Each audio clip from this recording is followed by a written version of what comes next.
Welcome to the Your Peak Life podcast. Let's conquer the summit of life and reach the apex of our potential.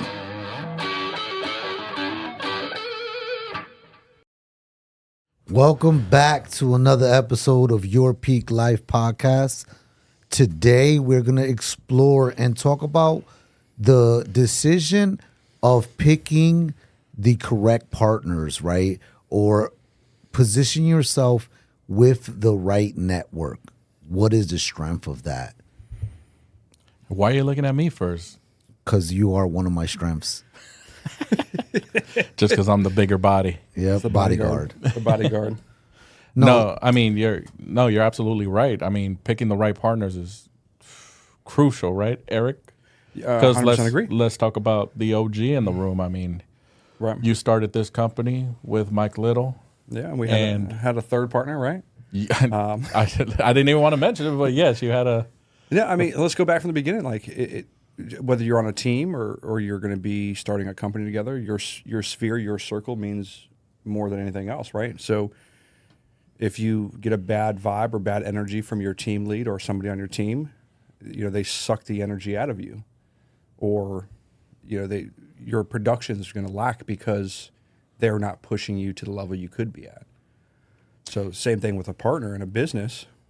For me, it was a necessary evil, but people expose themselves the more you're around them. There's a quote.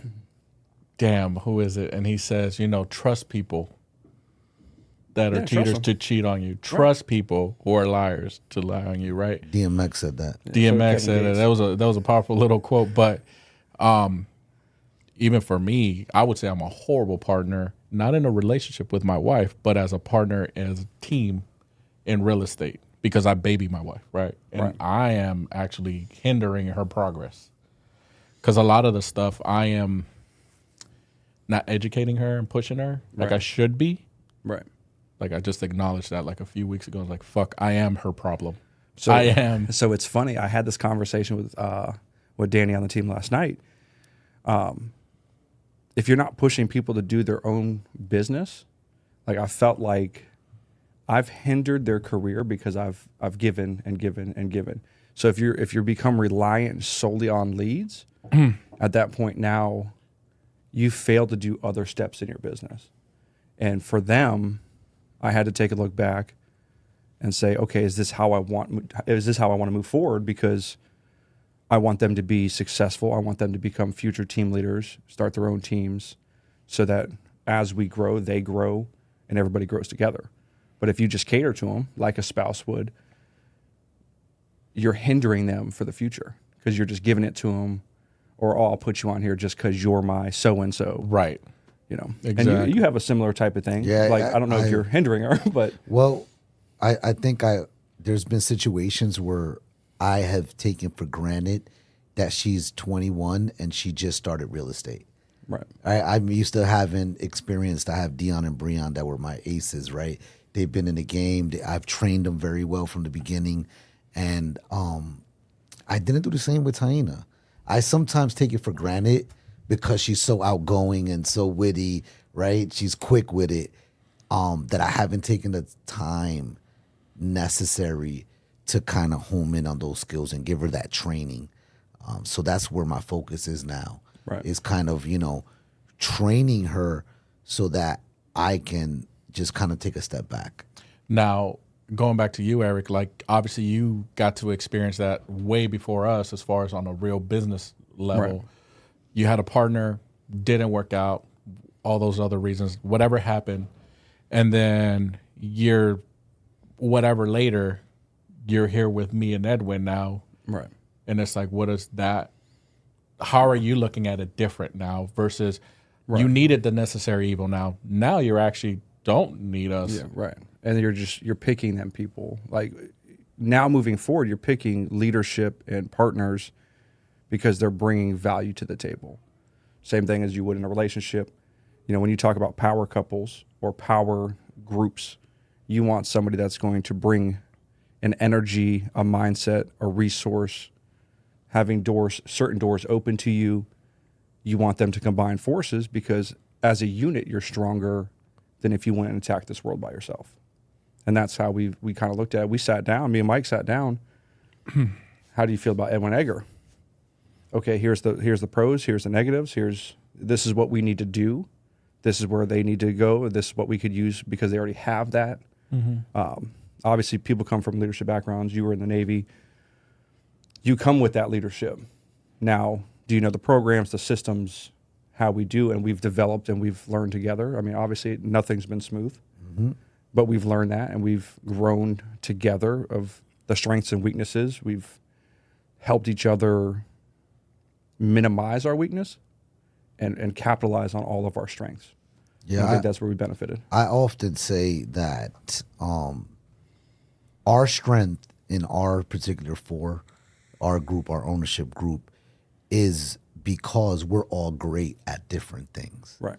Right? The things that I'm not good at, Edgar and Eric are good at, or Mike is good at. You know what I mean? And we kind of balance each other off. A lot of times they want people that are similar to them, right? I want to all, Well, Puerto Rican it's what squad, you right? what you Who am I? gravitate to, right? You're comfortable. Correct. Right. I gravitate to the same type of people up north, usually Latino, right?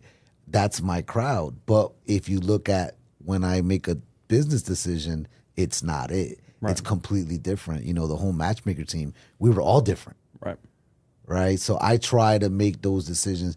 I don't want somebody like me. There's already one of me. Right. Two is too many. Right. Right. I'm too extra. There's no way. But I'm curious, for you, the loss of a partner initially, right? The founding members. And did that affect the ability to trust your new partners right away? It does. I mean, good point. so yes, Question. it does, right? Like now, granted, that partner that left, I have a lot of love for him. We just didn't. It wasn't we couldn't do it. It was, you need to go your way, we need to go our way, but unfortunately, you get tainted by that. Now I'm watching your moves. I'm watching how you move. Why are you moving this way? Is your ultimate goal the same as our goals? Are we all in line? Are we in line? Yeah, or to be do we align, clear, rather? Eric has spidey senses all the time. I do. Like, unfortunately, I keep saying it, and everybody's like, "There goes Eric. He's paranoid." He's that guy. But then, 6 months, 7 months, a year, you have to look at the truth in people because they're telling you the truth the entire time. Yeah, whether you want to take it or not. People show you who they are. We just have a hard time believing them because we want to make them the people we want them to be, vice who they actually are. Or it's your emotional connection to them, or the friendship, part of that. Like, if you're friends with somebody, you don't see the flaws. Like so let's take Bam, right? Bam's my best friend, but he's watched me do a lot of whack stuff. And I told him, I said, look, we had this big argument. And I'm like, look, go find you. I had to go find me. And now we're even better friends because now there's that line in the sand where I won't allow you to do this and I won't be there to support that. It's like someone with an addiction. If you support their addiction, whether it's money or giving them chances and chances and chances, they're not going to change. If you draw that hard line and say, this is what I'll accept and this is what I won't accept, well, now it's one or the other. And for you, like owning a business, what was that like? Like really thinking back, you're presented with an opportunity and it's like, okay, and it's not free. Yeah. It's pricey. Yeah. There's a monetary thing that you have to think about there. And a partnership you have to work with, right? And it's a 5-year commitment, 10-year commitment. It's a lifetime. Like, what is going through your head? So first it was, I'm going to tell you, initially it was like excitement and honor, right? Because it was something that I always wanted. But in reality, it was something I wasn't prepared for. What I thought was being a business owner is not what it is now with a year and a half in experience. It's a lot more difficult than I ever thought. From the outside looking in, even before we were owner, and I'm kind of straight up with everybody, in my mind, I was going to go off and do my own thing, right? I was like, I can do this. I know so many people, right? Everybody likes Edwin. And then when I actually got exposed to the back ends, right? The communicating with the city, having the right paperwork, making sure that the staff is happy, making sure the staff is paid, making sure the bills are paid, right? Taxes, preparing for taxes, the ups and downs of real estate, the administrative and emotional bearing that agents give us, right? Like there's a lot of time. A lot of these things I never even took into consideration. I just wanted to be an owner, right? I want to be an owner. I want to own something, but I didn't know what it entailed. Right. Now, I think it was a good experience because me and Mike were already close. And then this last year and a half, me and Eric has gotten close. So, they see that I'm dedicated to this, and I think our friendships help us kind of learn from each other as a little bit easier. You and I, we've been boys since the first time, right? Since we met. We just clicked. Right. We're both, Yeah. you know what I mean? So it was exciting, but it was something I wasn't prepared for. And in hindsight, like I am 100% certain that it was the right decision for me. Right. It was the right decision. I wasn't prepared. What I would have done is I would have led my team down the wrong path because I wasn't ready. I just wasn't. Sometimes you think that I want to achieve this goal and I want to get this success, and you don't even understand what that entails, right? What comes with that. So, that's my perspective. Financially, it was hard, right? It's a nugget. It was a straight nugget, right? And I'm still recovering from that, to be perfectly honest. But it's also a fulfilling feeling to be able to say, yo, I'm good. I paid all my money. I'm an owner. My taxes are straight. I'm headed in the right direction. I know for the rest of my life, I never have to do that again, right? I never have to buy into Honor Valley or all the other ventures that we're a part of. So it's just, I think every year is learning the new level we're at, right? The first year, I would say it was just like learning. It was the year we got our broker's license. It was like, all right, now I'm an owner. It's not just, Eric and Mike anymore. Now we're involved. Now it's just kind of learning your role. And I think this year, going on to like 2.5 years, I think now is we've kind of all found our niche, our lane. We're all kind of comfortable with who we are, and we just got to stay focused on the path, and we're killing it. Right. So Edgar, what made you decide that this was the right move? For me was I always knew I wanted to do something like this. And I think I told you this before was, when I started real estate, I went somewhere, wasn't getting the guidance, so I went to the next spot, started the team, and there was like no energy there, nowhere to like really grow. So I was looking for the next spot. One of the things that stood out here was you guys were new. Right. So I was like, I get to witness this, learn. So strategically is why I was here. It was just like, and you guys were open to talk about business and all that thing. Plus, we did form a relationship. Right. And I was just collecting nuggets. It's like, okay, if I decide to do this, what does this look like? Right.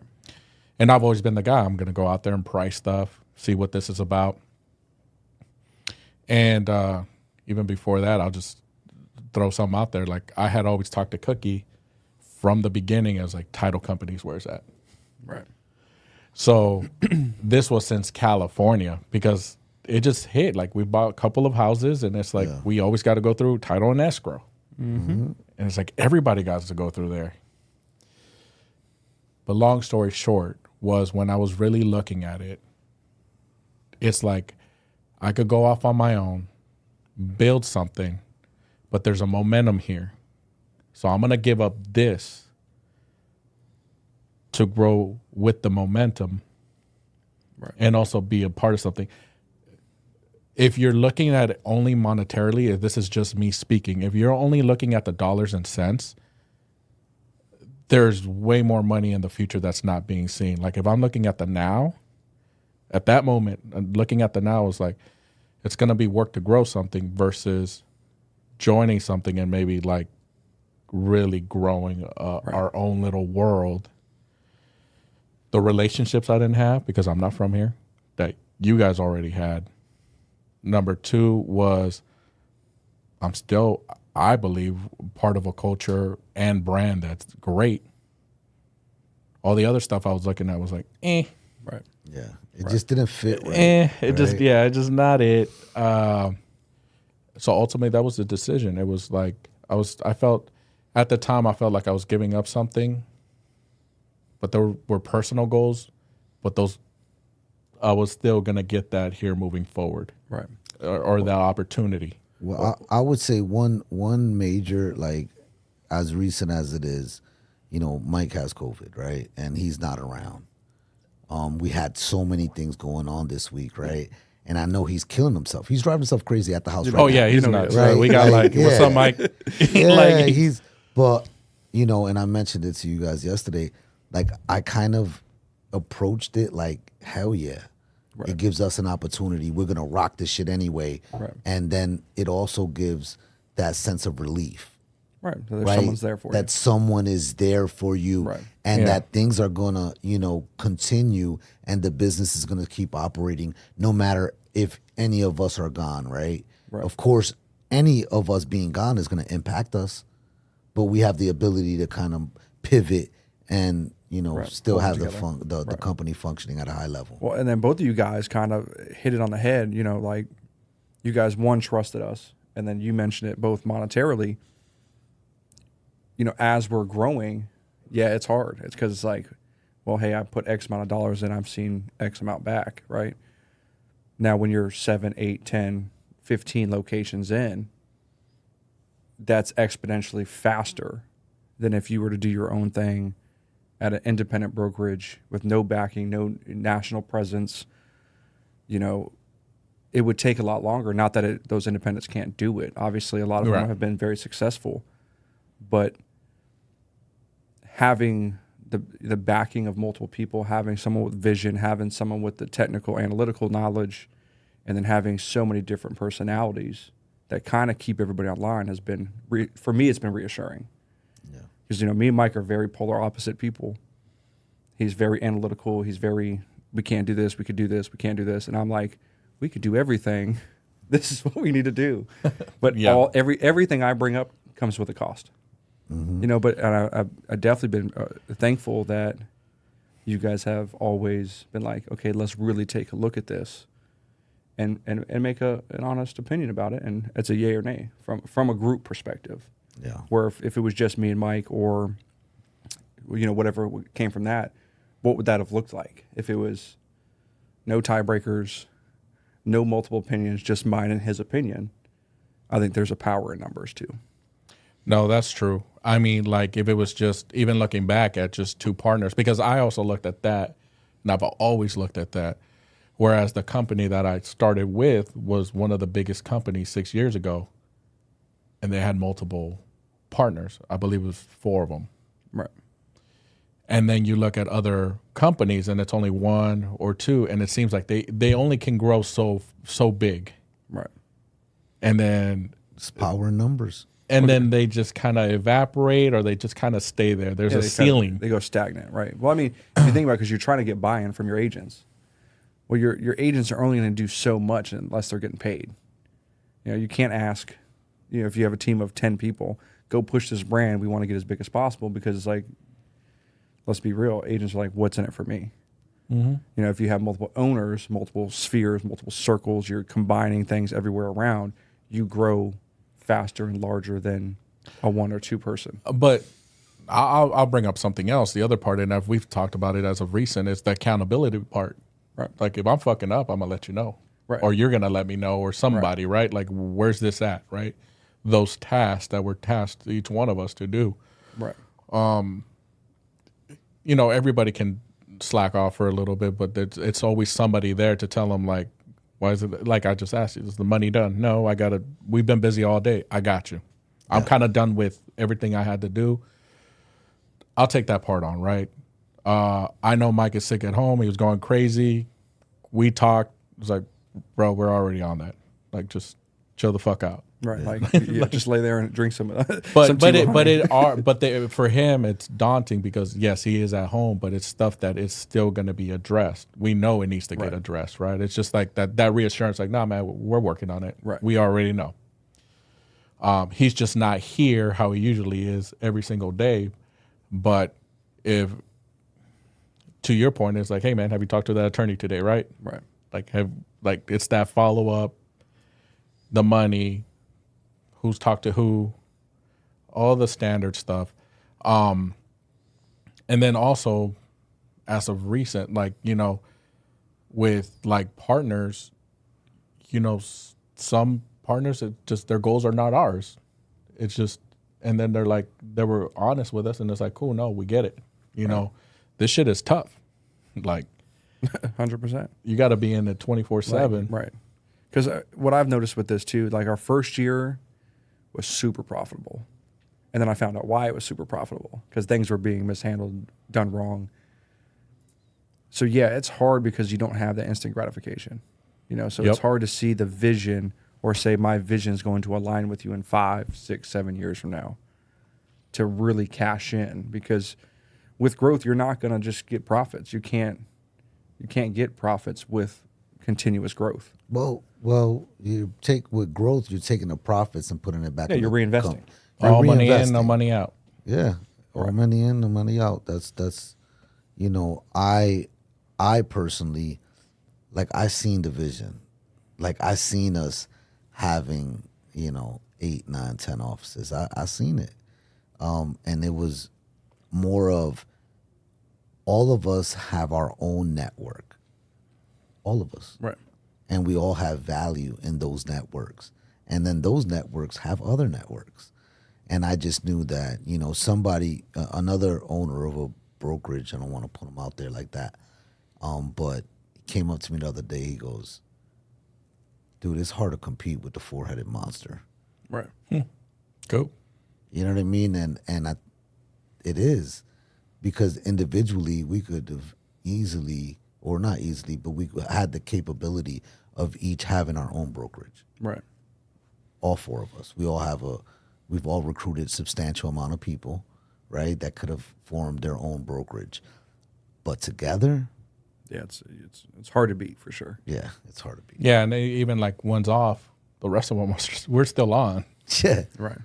Because I mean that's a good thing, because with the accountability, with the having multiple people, like Mike being sick, it just, okay, boom, you're there. We fix it. If you're down, depressed, if I'm down, depressed, it's a vacuum. It just gets kind of brought in together, and then you get back in the game. Someone's always there to say, get the hell up. Well, and and not only that, I mean, and the biggest part of this is the support from our admin staff. Right. Oh, Kills yeah, it. we can't do it without that. Lori, Right. Beth, Keone, all these ladies who are there rocking it out, making sure shit's done also before it even touches our table. Right. Yeah. Well, I mean, even sitting on that Zoom with Lori, you know, she's always been saying about these, you know, these back end systems. Well, now I got to see it, and I'm like, that's dope. You know, like, it will work. That would actually be more efficient than what we're using, but at what cost are we willing to pay for that?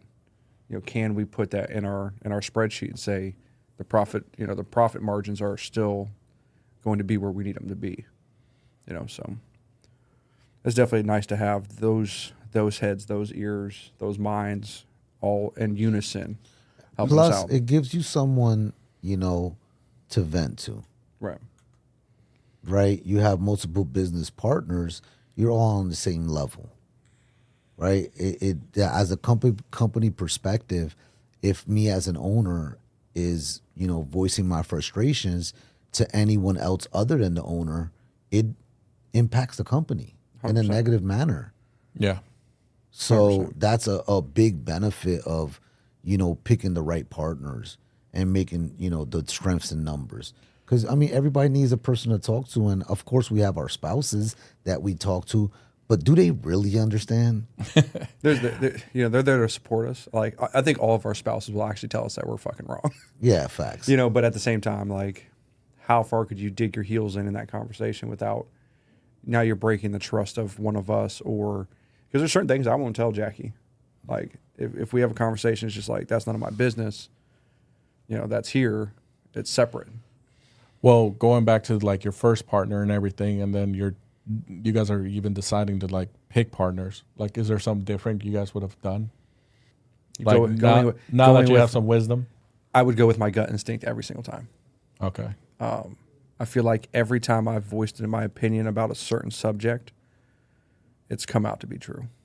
And it's not because that's in my mind and I'm not making these up. It's just, if you could see the writing on the wall, sometimes you have to trust that instinct. Because if you don't, it could put you in a spot where you might lose, Yeah. And then people tell you what they really want.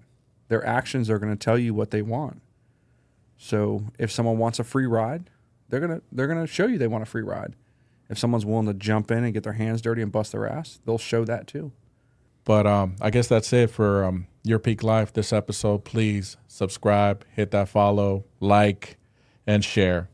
All right, guys. Take it easy. Thanks.